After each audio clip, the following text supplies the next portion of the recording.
은혜로운 찬양 감사합니다. 사람들은 부모님에게서 생명을 받고 태어나서 가족 안에서 성장하게 되죠. 성인이 되면 또한 새로운 가정을 일구게 되고 가정을 이루고 살아갑니다. 인생에서 가장 첫 시간을 가족과 함께 보내게 되고 가장 오랜 시간, 가장 많은 시간을 가족과 함께 보내게 되죠. 그러니 나와 가장 가까운 사람이라고 여겨지는 가족들이 나를 가장 잘 이해하고 나를 잘 알 것만 같습니다. 과연 그런데 그럴까요? 여러분들은 여러분의 가족에 대해서 얼마나 잘 알고 계십니까? 나의 부모님이 어떠한 고민이 있는지, 내 자녀들이 어떠한 근심을 안고 살아가는지, 내 남편과 아내가 어떠한 생각을 갖고 있고 그들이 어떠한 인생관을 가지고 살아가는지 과연 얼마나 깊이 알고 계십니까? 내 기준에서 그 부모님에 대한 상과 자녀에 대한 상을 가지고 있고 남편은 이래야 되고 아내는 이래야 된다고 하는 생각 때문에 정작 그들의 본질과 그들의 모습 자체는 알지 못한 채 내가 바라는 상을 요구할 때가 많습니다. 그러한 가운데에 부모님과 자녀들 또한 형제들 사이에 점점점 시간이 멀어질수록 그들을 잘 이해하고 알아가는 것이 아니라 오히려 간격이 깊어지고 갈등과 사이가 나빠지는 경우도 생각나죠. 서로를 가장 이해하고 사랑해야 되는 관계가 오히려 원수가 되는 그러한 아픈 경험도 우리는 하게 될 때가 있습니다. 그런데 놀랍게도 이러한 가정의 모습은 예수님의 가정에서도 나타나고 있죠.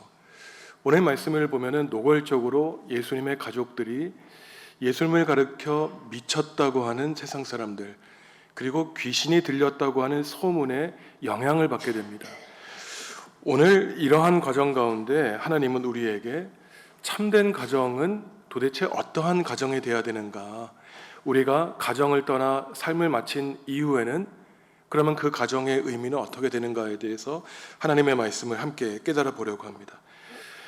오늘 마가복음 3장 말씀은 예수님이 처음에 갈릴리에서 활동하신 다음에 헤롯 땅과 바리새인들이 예수님을 힘들게 하자 그 적대적인 태도를 잠시 벗어나 휴식기를 가진 다음에 다시 갈릴리로 돌아와 두 번째로 사역을 하시는 내용 가운데 포함되어 있습니다.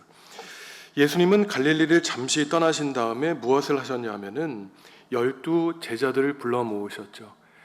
자신과 함께 하나님 나라의 사역을 할 사람들을 불러 모으시고 그 다음에 갈릴리로 다시 들어가시는데 오늘 그 두 번째 첫 장면부터 예수님은 어려움에 직면하게 됩니다. 그 이유는 바로 이것이죠. 예수님이 하나님의 일을 하시면서 수많은 사람들의 질병을 고쳐주셨습니다. 그러자 수많은 무리가 예수님께 모여들어서 예수님의 식구들은 식사조차 편안히 할 수 있는 그러한 형편이 아니게 됩니다. 그러자 예수님의 가족들이 예수님을 붙잡으려고 합니다.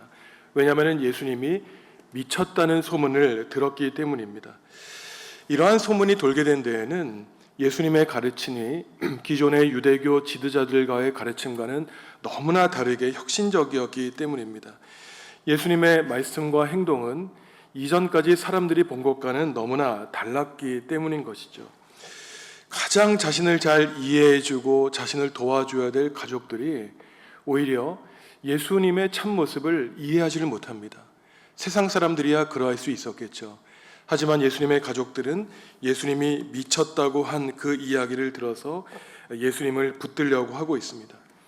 한편으로는 이해가 되죠. 가족들이 볼 때 내 자식, 내 형제가 그냥 평안히 살기만을 바랬을 것입니다. 소소한 일상, 다른 사람들이 누리고 살았던 그러한 평화롭고 행복한 삶을 살기를 바랬지만 언제부턴가 예수님이 하나님의 일을 하게 되자 예수님에게는 우호적인 사람들이 늘기보다는 오히려 예수님을 적대시하고 예수님을 힘들게 하고 예수님을 공격하는 사람들이 많이 늘게 된 것이죠. 그러니 예수님의 가족들은 예수님을 다시 평안한 가족으로 데리고 오고 싶어 했던 것입니다. 그들은 예수님과 육신적으로 가장 가까웠기 때문에 예수님이 어떠한 분인지 잘 알고 있었을 것으로 생각했지만 그저 피상적인 모습이었을 뿐 하나님의 아들로서 예수님이 어떠한 꿈과 비전을 가지고 어떠한 인생을 가진 목표를 갖고 있는지 그들은 잘 알지 못했죠. 그들도 세상 사람들처럼 예수님의 정신에 문제가 있는 것으로 생각했습니다. 그뿐만 아니죠. 예루살렘에서 갈릴리로 온 율법학자들, 서기관들이 예수님을 가리켜 바울세불이 들렸다고 하고 귀신의 우두머리에 힘을 힘입어 귀신을 내어 쫓는다고 그들은 주장했습니다. 예수님이 행하시는 일에 대해서 근본적으로 문제를 삼고 있었던 것이죠. 그들에게 예수님이 병자를 취급하는 것은, 치유하고 고치는 것은 중요한 일이 아니었습니다. 오히려 예수님이 하시는 일을 그만두게 하는 그러한 사람들이 바로 서기관들과 율법학자들이었죠. 이 서기관과 율법학자들은 당시 유대 사회에서 최고의 권력을 가지고 공신력을 갖고 있는 엘리트 집단에 속한 사람들이었습니다.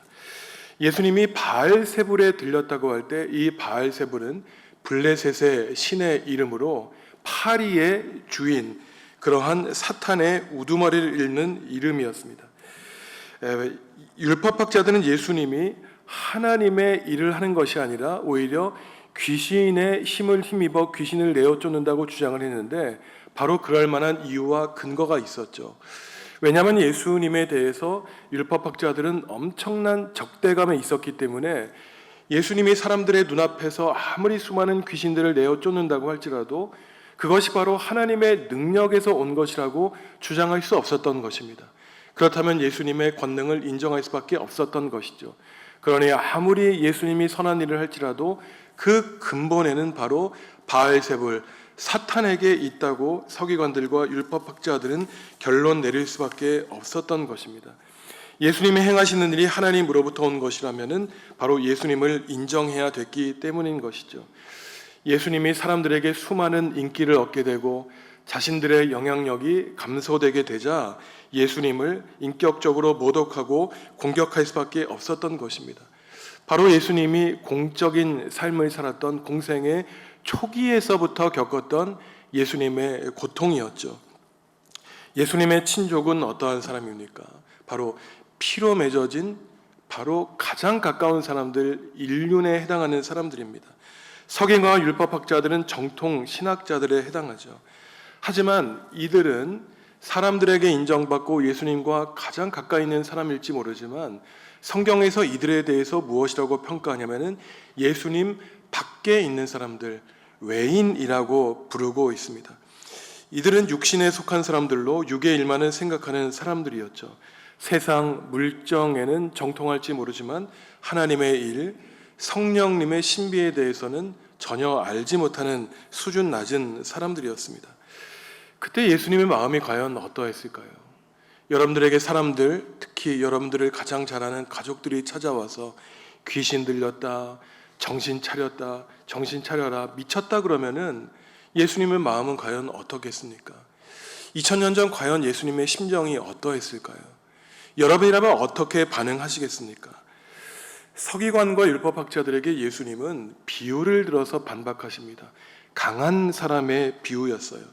그것은 어떠한 비유였냐면은 내가 만약에 사탄의 우두머리라면은 사탄의 영향을 받는 귀신 들린 사람들에게서 사탄을 내쫓았겠냐는 것이죠. 그거는 자중질환이라는 것입니다. 사탄의 왕국은 내부에서 스스로 무너지는 것이 아니라 사탄보다 더 강력한 분이 찾아와 사탄을 물러내야만 사탄의 세력이 무너질 수 있다고 예수님은 말씀하시는 것이죠. 예수님은 사탄보다 더 강력한 사람으로 바로 자기 자신을 가리키고 있습니다. 하나님의 아들, 하나님의 거룩한 자로서 악의 무리들을 불쌍한 사람들에게 내쫓는 하나님의 역사를 하고 있다고 예수님은 말씀하고 있는 것이죠. 그러면서 하시는 말씀이 모든 죄는 용서받을 수 있지만 내가 하는 일, 하나님의 역사, 성령님의 일을 방해하는 사람들은 결코 용서함을 받지 못한다고 예수님은 말씀하십니다. 예수님의 능력은 어디서 옵니까? 바로 하나님이 주신 성령님에게서 오는 것이죠. 예수님은 죄인을 사랑하는 데에는 누구보다 한없이 연약한 분이었지만 악의 세력에 대해서는 누구보다 강한 분이 바로 예수님이었습니다. 영적인 권위와 권세를 가진 분이었죠. 사탄과 마귀의 세력을 바로 자신의 힘과 능력이 아니라 성령님의 힘과 능력을 의지하여 파괴하십니다. 사탄의 나라에 들어가 사탄의 머리를 파괴하기 위하여 예수님은 성령님의 힘을 의지하는데 호랑이를 잡기 위해 호랑이 굴 속에 들어가는 것과 같은 것이죠. 그러니 혹시 우리가 세상을 살아갈 때 마음이 불안하고 우리의 정신력이 약해져서 악한 생각과 악한 영에 사로잡히는 것과 같은 때가 있습니다. 하지만 그때 두려워하지 말아야 됩니다. 사탄의 위에서 사탄의 세력을 물리치시는 예수님을 믿고 의지하여 성령님의 힘과 능력을 의지할 때 우리는 하나님이 주시는 평화를 누리며 살아갈 수 있는 것이죠. 예수님을 자신을 더러운 귀신에 들렸다고 비난하는 서기관들을 향해서 성령을 모독하는 그들의 죄를 지적하고 비난하십니다. 성령님을 거역한다는 것은 하나님을 믿지 않는 것과 회개하지 않는 것에서 오는 것이죠. 왜냐하면 성령님이란 하나님으로부터 내려오는 하늘의 영, 또한 우리를 변화시켜 주시는 세상의 영이 아닌 하나님께 속한 거룩한 영이기 때문인 것입니다. 하나님의 영이 악한 영을 쫓아냈기 때문에 바로 이러한 하나님의 거룩하신 일을 사탄의 일로 왜곡하는 것은 그 무엇보다 하나님께 용서를 받지 못하는 것이죠. 하나님을 사탄과 동일시하는 것, 성령님이 행하시는 예수님의 일을 사탄에게 영향을 받아 행하시는 것이라는 것은 예수님께 도저히 용서를 받지 못하는, 사함을 받지 못하는 성령님의 일을 회방하는 것이었습니다. 이들이 행하는 가장 큰 잘못은 하나님이 친히 행하시는 성령님의 일을 바로 사탄의 일과 혼동하였던 것입니다. 하나님과 세상, 성령님과 악한 영을 구분하지 못한 잘못이 바로 그들의 잘못이었던 것이죠. 과연 그들의 운명에 대해서 예수님은 무엇이라고 말씀하시겠습니까? 우리가 다시 한번 28절에서 30절까지 한 목소리로 확인하겠습니다. 내가 진실로 너희에게 이르노니 사람의 모든 죄와 모든 모독하는 일은 사하심을 얻되 누구든지 성령을 모독하는 자는 성님을 얻지 못하고 영원한 죄가 되느니라 하시니 이는 그들이 말하기를 더러운 귀신이 들렸다 함이라라. 아멘. 예수님을 가리켜 미쳤다고 하고 더러운 귀신이 들렸다고 하니 결국은 이들의 죄가 어떻게 용서함을 받을지 예수님은 한마디로 말씀하지 못하셨던 것입니다. 모든 죄, 우리가 알고 모르고 지은 죄, 회개하고 자복하고 하나님께 나아가면 하나님이 용서해 주실 수 있다는 것입니다. 하지만 의도적으로 하나님이 행하시는 일을 사탄이 행하시는 일이라고 사람들에게 알리며 성령님이 역사하시는 일을 의도적으로 방해하는 죄는 도무지 용서받을 수 없다고 예수님은 말씀하고 있는 것이죠.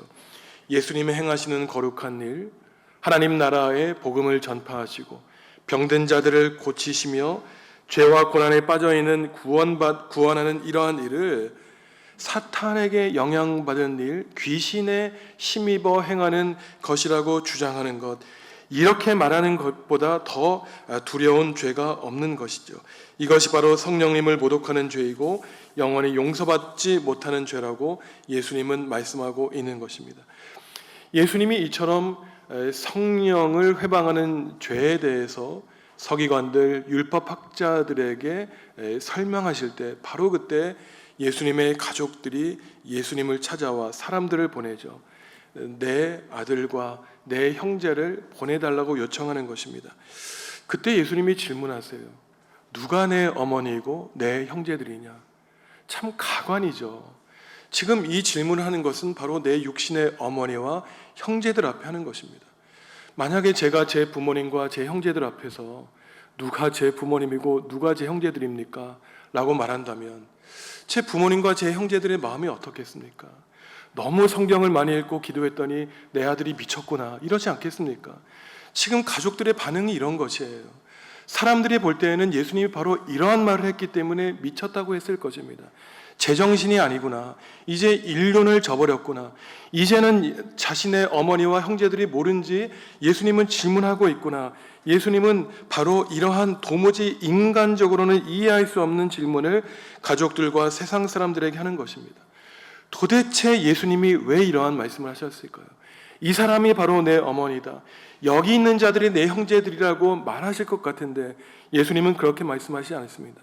바로 자기 주변에 있는 사람들을 가리키면서 이 사람들이 내 가족이다라고 예수님은 말씀하셨을 거예요. 가족의 마음을 아프게 하는 말씀하셨습니다.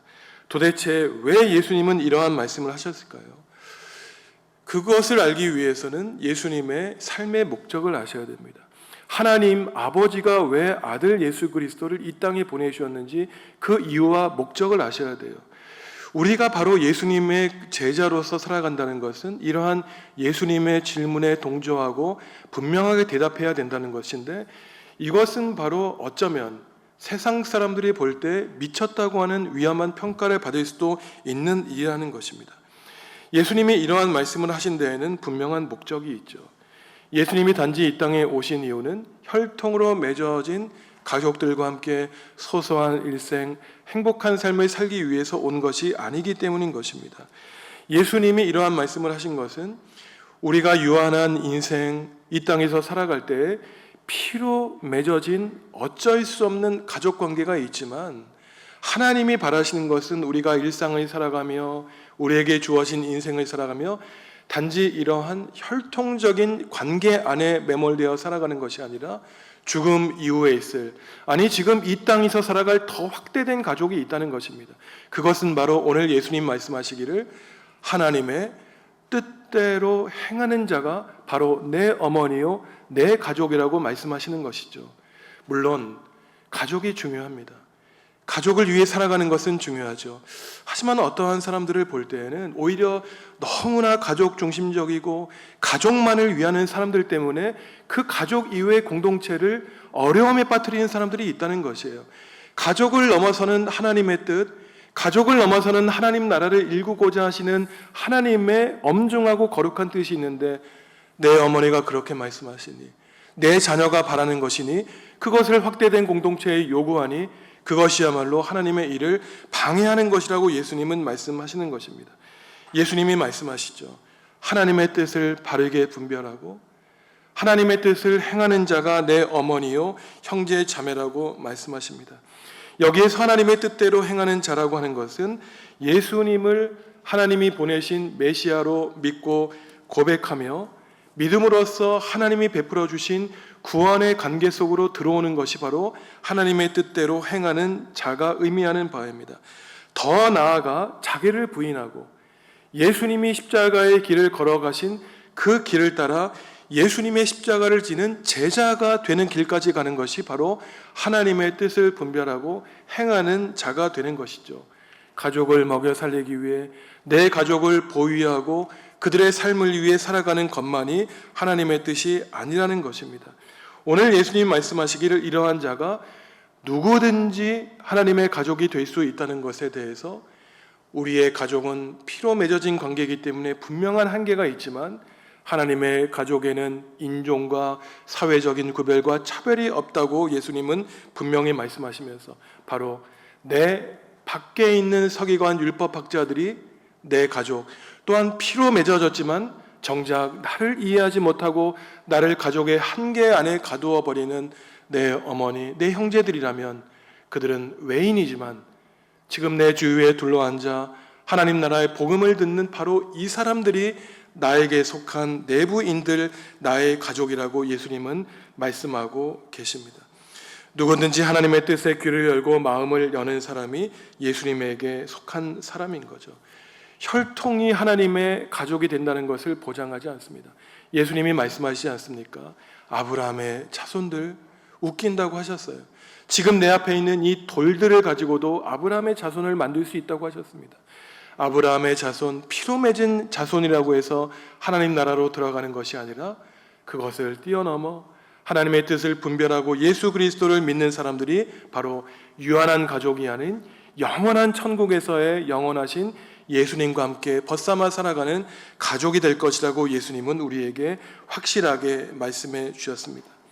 오늘 말씀을 보면 아무리 예수님과 평생을 동거동락하고 살아갔던 가족들일지라도, 아무리 신학에 뛰어난 신학 전문가들이라고 할지라도 예수님을 이해하지 못했죠.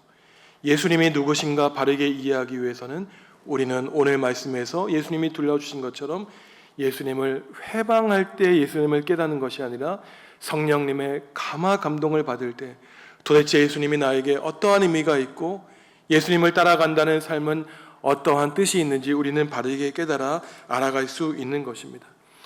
오늘 예수님은 우리에게 두 가지 질문을 하십니다. 먼저 예수님은 과연 저와 여러분들에게 누구신가? 예수님은 질문하세요. 여러분, 제가 여러분들에게 묻습니다. 여러분들에게 예수님은 과연 어떠한 분이십니까? 예수님을 여러분은 얼마나 잘 알고 계시나요? 오늘 예수님의 모습은 어떻게 나타납니까? 가족들에게는 미쳤다라고 하는 말을 들었어요. 율법학자들에게는 귀신 들었다는 말을 들었습니다. 이것보다 예수님의 마음을 속상하게 하는 마음은 없었겠죠. 참으로 폭력스러운 말이었어요. 고통스럽게 하는 말이었습니다. 하지만 이 말은 오늘날 세상 사람들이 예수님을 바라보는 시선과 그렇게 다르지 않습니다. 세상 사람들이 얼마나 예수님에게 관심을 기울이고 있습니까? 우리가 매주일 주님 앞에 나와 예배한다고 할지라도 정말로 예수님, 우리의 가족을 뛰어넘어 내 목숨을 바쳐도 좋을 만큼 그야말로 큰 의미가 우리에게 예수님이 자리를 차지하고 있을까요? 얼마나 예수님을 사랑하십니까? 얼마나 예수님에 대해서 알고 싶고 예수님의 인생에 대해서 궁금해하고 살아가시나요? 그저 우리의 입을 벌려 기도하고 우리의 소원을 이루어 주시는 분 정도로 생각할지 모르지만 예수님이 우리의 그러한 의도를 가지고 기도하는 모습을 바라보실 때 예수님이 과연 섭섭해하지 않으시겠습니까? 예수님이 누구신지 우리가 알기 위해서는 그저 우리의 입술의 고백뿐만 아니라 우리의 삶의 체험을 통해서 우리는 죽을 수밖에 없었지만 예수님의 십자가의 죽음을 통해 우리가 다시 살아나게 되었다는 고백을 하게 될 때 바로 우리는 예수님을 조금씩 알게 되는 것이죠. 이러한 사실은 우리가 예수님을 따를 때 성령님의 역사를 이해하지 못한 채 예수님을 따라간다면 우리 또한 때로는 예수님의 가족들이 그랬듯이 예수님이 미친 것은 아닌가, 귀신의 힘을 내쫓아 하나님의 일을 하는 것은 아닌가. 우리는 비록 의식적으로 할지 모르지만 우리의 무의식 가운데에는 예수님을 오해하는 그러한 삶을 살아갈 수밖에 없다는 것입니다.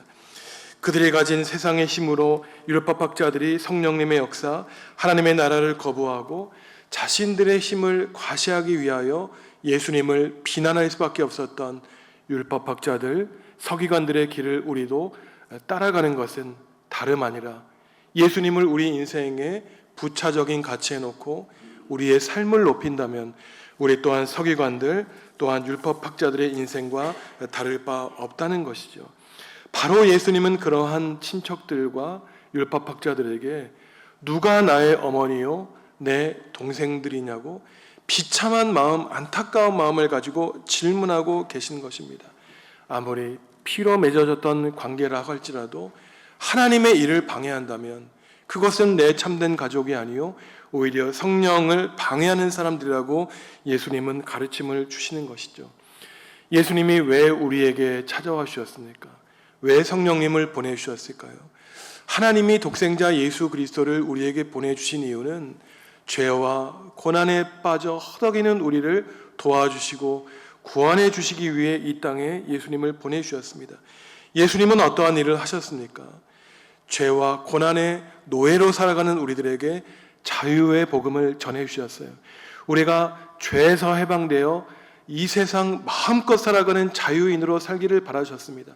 지금도 여러분의 삶이 고단한 문제로 세상의 크고 작은 문제로 얽매여 살아간다면 예수님이 바라시는 모습이 아니라는 것이죠. 자유와 복음의 능력으로 말미암아 참 자유인으로 행복한 삶을 살도록 예수님은 우리를 도와주고 계신 것입니다. 사탄의 세력에 빠져 있는 것, 귀신 들려 있는 것 다른 것이 아닙니다. 이것은 심각한 정신질환을 말하는 것이 아니라 우리가 하나님의 아들, 딸로서 자의식을 잊어버리고 내가 누구인지 알지 못한 채 그저 허우적대며 살아가는 것이 바로 사탄의 영향력 가운데 살아가는 것이죠. 바로 그때 우리는 무엇을 해야 됩니까? 예수님 우리를 도와주십시오. 우리를 구원해달라고 예수 그리스도의 이름을 불러야 되는 것입니다. 도와달라고 요청해야 되는 것이에요. 그렇기 때문에 바로 이 자리에 나와 주님의 이름을 부르고 기도하며 찬양하며 예배하는 것이 얼마나 귀한 일이고 값진 일인지 우리는 깨달아 알 수 있는 것입니다. 이처럼 예수님은 우리에게 내가 누구냐고 질문하셨다면, 둘째로 예수님은 우리의 가족은 과연 누구냐고 우리에게 질문하고 계십니다. 이것은 다른 말로 하면 새로운 가족인 교회가 과연 무엇이냐고 하는 질문입니다. 신앙 공동체는 혈통으로 맺어진 관계가 아닙니다. 교회 안에서 나와서까지 내 어머니, 내 가족을 강조하고 그들의 뜻을 주장한다면 이것은 오히려 하나님의 뜻을 방해하는 것이죠. 혈통으로 맺어진 관계를 뛰어넘는 신앙 공동체는 어떠한 것이라고 했습니까? 하나님의 뜻을 분별하고 하나님의 뜻을 행하는 자들이 모인 공동체가 바로 하나님의 가족 신앙 공동체라고 했습니다. 그러니 예수님의 뜻대로 모인 새로운 공동체는 기존의 세상의 뜻과 가치관을 가진 그 자리에서 벗어나 하나님이 우리에게 새롭게 알려주시는 천국의 질서와 혈통을 벗어난 하나님의 복음으로 모인 그러한 공동체, 바로 오늘 말씀해 보시면 예수님의 주변에 오손도손 앉아 하나님의 뜻을 구하며 하나님의 일을 행하기로 결심한 자들이 바로 예수님의 가족이라고 예수님은 말씀하시며, 세상 사람들이 영원히 알지 못할 하늘나라의 신비한 계시의 뜻을 그들에게 밝혀주시겠다고 예수님은 말씀하시며 4장 이하에서 천국의 비밀을 예수님은 그들에게 알려주시는 것이죠. 오늘 말씀을 보면 예수님의 앞에는 두 부류의 사람들이 있습니다. 한 부류의 사람들은 어떠한 사람들입니까? 예수님 밖에 있는 외부인들, 외인들이에요. 그 외부인들에게는 예수님과 혈통으로 맺어졌던 예수님의 가족들도 있었습니다. 그들은 피로 예수님과 하나 되었는지는 모르지만 예수님이 말씀하시기에 너희들은 나의 밖에 있는 사람들이라고 예수님은 말씀하셨어요. 그리고 아무리 지식으로 훌륭하고 사람들에게 존중을 받는 지식인 계층이었는지 모르지만 율법에 정통한 사람들, 서기관들, 높은 권력을 가지고 있는 사람들도 예수님에게는 밖에 있는 사람들에 불과했습니다. 다른 한 부류에 있는 사람들은 어떠한 사람들입니까? 예수님을 둘러앉은 무리들, 예수님 주위에 둘러앉은 사람들이 바로 예수님의 내부인들, 예수님의 가족, 하나님의 가족이라고 예수님은 말씀하셨습니다.